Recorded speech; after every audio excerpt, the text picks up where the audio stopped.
Hi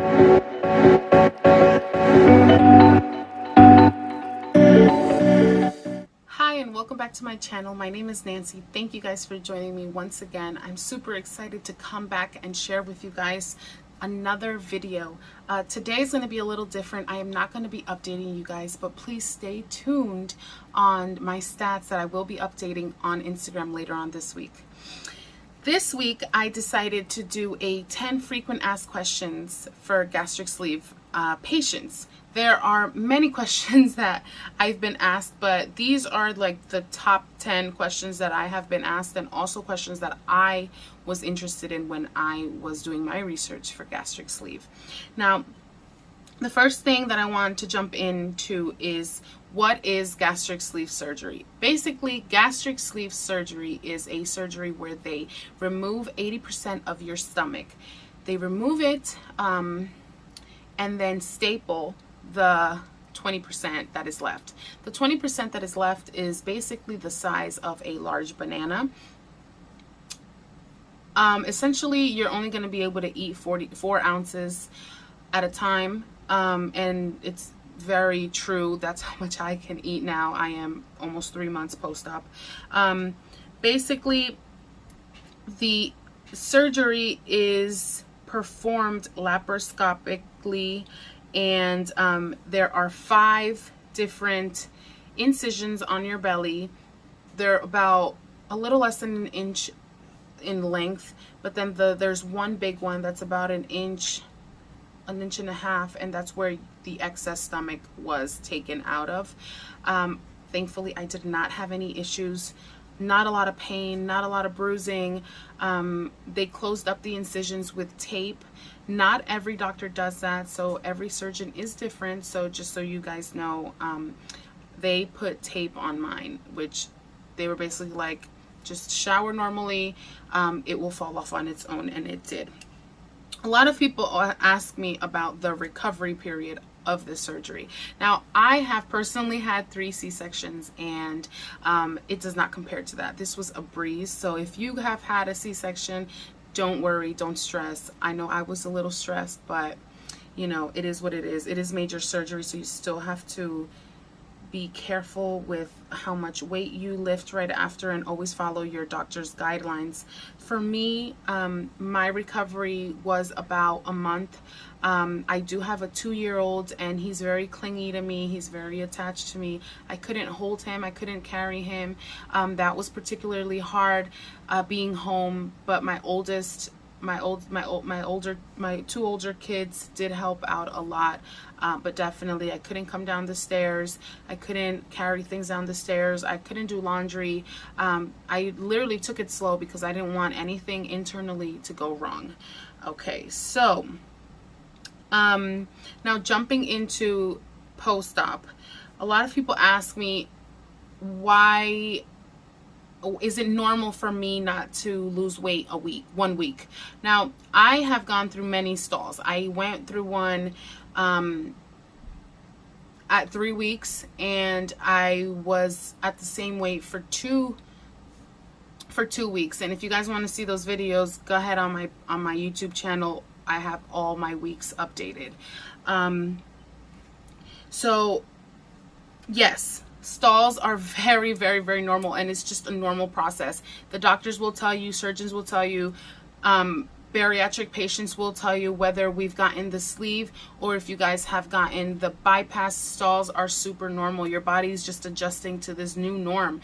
You're not eating as much, so your stomach, your body's kind of like, okay, I'm not eating, you're not feeding me, I need to hold on to whatever it is that you are giving me. So in the beginning, it is very normal. I am now 12 weeks post-op, and I have been at the same weight for 2 weeks now. I think that is very, very normal, but you know, there are still things that we can do to jumpstart that. Some of the things that we can do to jumpstart it are drinking more water, staying on top of our protein, staying away from too many carbs, and exercising a little more. Okay, so yesterday I put a post on my Instagram as well, asking people to ask me questions, and this was a question that I got twice. There is a 30-minute rule, so you cannot drink 30 minutes before you eat, and you can't drink 30 minutes after you eat. And that, I swear by that rule. I think I'm going to do it when I'm 2 years down the road as well. Right now I am almost 3 months out, and if I don't time my water after I eat, I will have a really bad indigestion or like pain. So I think that yes, you should wait those 30 minutes. If you guys are pre-op, start doing that now. Have your meals and then wait 30 minutes. Put a timer on your watch, on your phone, put a timer on Alexa. You need to wait the 30 minutes. Some people, it just doesn't really bother them, but it does bother me. And you will essentially figure that out. Now, my next question is kind of going off of this question, is carbonation, carbonated drinks. Will you ever be able to drink carbonated drinks? So this past weekend I had a carbonated drink, and I did feel a little bubbly. I was burping a lot more. My stomach felt a little more bloated, and essentially carbonation does do that to you. But as bariatric patients, I think it might make you a little more bubbly in the stomach if you do take it. Some people can have carbonation and it doesn't matter, and they can do it and it doesn't matter for them. For me, it does bother me. So that's that. Okay, what is the process for weight loss surgery? So depending on where you are, your state, your insurance, how old you are, and any comorbidities you might have, it may vary. But I am going to talk to you about my personal experience. So I do not have any comorbidities. I did not, thank God. The only issue I had was a thyroid condition, but that does not count as a comorbidity according to my insurance. I had to see a psychologist twice. I had to get cleared twice. I had to see a cardiologist once, a pulmonologist once. I had to get a sleep apnea test. I did not have sleep apnea. I had to see a nutritionist twice, and then finally, during that time, I had 6-month weight checks with my surgeon. Aside from that, I also had to have proof that I had been overweight for at least 2 years, which I have been overweight my whole life. And every time I go get a physical, my doctors would say, you need to lose weight. So all of that was documented. That's why it's super important to go to the doctors and to document everything. That was my process. Can anyone have weight loss surgery? Can everyone and anyone have weight loss surgery? No. According to, I've seen a lot of different requisites, and usually you have to have a high BMI over 40 and comorbidities. Now, I fell under the category of a high BMI. My BMI was 42. Now it's 38, so that's awesome. So yes, you either have to have comorbidities or a high BMI. So if you don't have any of those, you might not qualify for weight loss surgery. How much water should you drink post-op? And literally everyone, 64 ounces of water. My surgeon, per my nutritionist, I have to drink at least 64 ounces of water a day. It becomes a chore. It's not that easy. Remember, you cannot chug water. Believe me, I've tried, and it's not fun.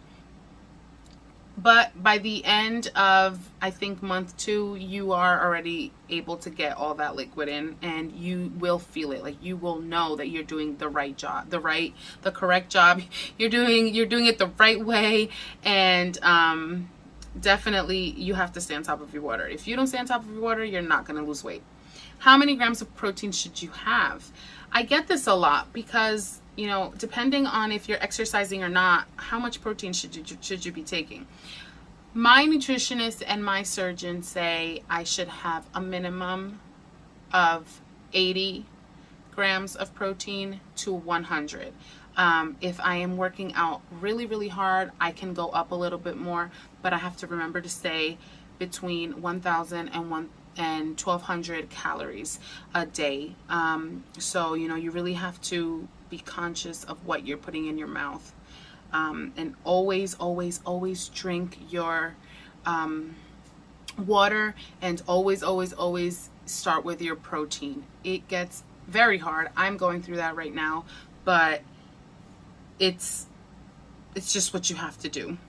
So let's keep going. Can you have carbs? Yes, carbs are not bad all the time. Carbs are not the what's going to make you fat again. Carbs are going to fuel you. You have to know what kind of carbs you're eating. So definitely, if you guys are in this process, talk to your nutritionist, talk to your surgeon. They're going to be able to guide you through this all. And last but not least, when can you start exercising, and can you exercise? So when I started this process, I was very into working out. I've been on a weight loss journey forever. So I was used to that, and my doctor did say to me, start working out as soon as I clear you. Just because it's good for you. It'll help with your skin going back to normal, with the elasticity of your skin. It'll also help with the hangs. Excuse me.